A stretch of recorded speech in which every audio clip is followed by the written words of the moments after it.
Kung bago ka pa lang sa aking YouTube channel, please subscribe at i-hit ang notification bell para updated ka sa aking bagong videos.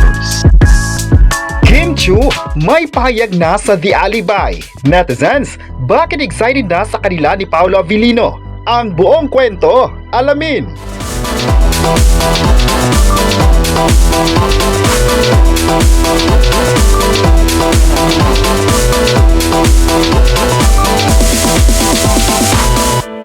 Ngayong hapon, trending na trending talaga ang naging paayuda ni Kim Chiu sa social media. Latest nga ngayon na nag-post ang actress at TV host sa social media ng The Alibay coming soon. Kaya nagdulot agad ito ng excitement sa mga fans na malapit na talagang mapapanood ang nasabing serye. Nagpapakita lang daw ito na malapit na ngang masasaksihan ng mga fans ang The Alibay, ang series na pinagbibidahan ni na Kim Chiu at Paolo Avellino. Marami nga online ang nagulat sa post ni Kim Chiu dahil nga ay hindi lang ito ang unang beses na nag-promote ang actress sa isang teleserye. Maalala nitong Asap Natin To England ay nag-promote din ng Kim Pao sa kanilang serye kung saan inimbitahan nila ang mga viewers na papanoorin ang comeback project nila sa ABS-CBN.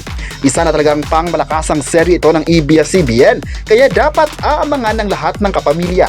Sa comment section nga ng post ni Kim Chiu ay bumaha ang mga positibong komento ng mga fans at ilan nga sa mga ito ay nagsabing masaya sila na malapit na nga itong mapapanood sa primetime.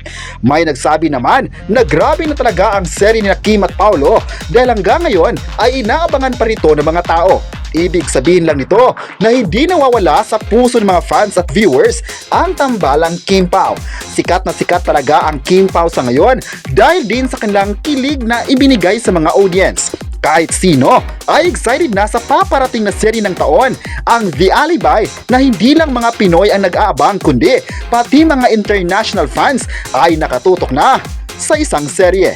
May nagsabi naman na hindi na talaga kakalma ang mga fans sa pagbibigay ng suporta sa dalawang sikat na kapamilya stars na hanggang ngayon ay solid ang suporta nila.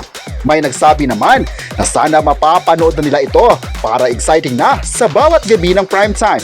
May nagsabi naman na love talaga nila si Kim Chiu at Paolo Avellino dahil nagpapakatotoo ito sa bawat sarili na bagay na nagustuhan din ng lahat sa kanila. May netizen naman na nagsabing kung hindi bibitaw ang mga viewers sa kanila ay paniguradong marami pa silang magagawang mga proyekto. Hindi naman talaga nagpapatinag ang mga fans sa pagbibigay suporta sa kanilang idolo kaya never talaga silang hihinto sa pag-abang ng mga proyekto. Kaya aabangan na lang natin mga kapresko ang mga gagawin pa ng dalawa sa showbiz industry. Kayo, ano ang masabi nyo na may pahayag na nga si Kim Chiu sa The Alibay? I-comment na kung excited na ba kayo rito at huwag kalimutang i-subscribe ang ating YouTube channel.